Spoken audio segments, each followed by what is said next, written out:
I'm going to show you guys how to get rid of these scabs. So again, so you see the whole hairline is full of scabs. We're going to get rid of that right now.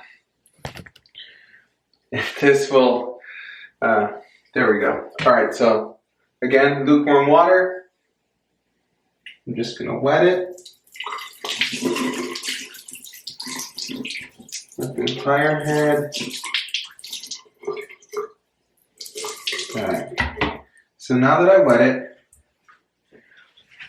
I'm going to use some good quality conditioner. This is dyed to the top here. All right. There we go. And I'm going to let it soak on the top of my scalp. Make sure you get the front here really good. All right. All right. So same thing.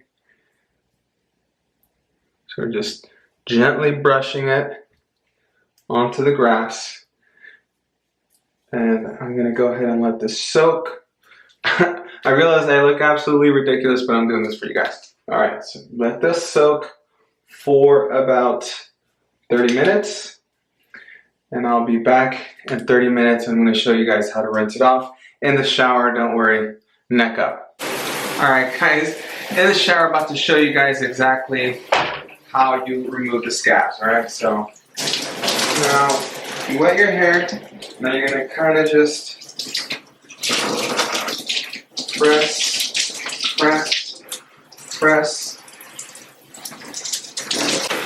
Sometimes you got to apply a little bit more conditioner to get the job done.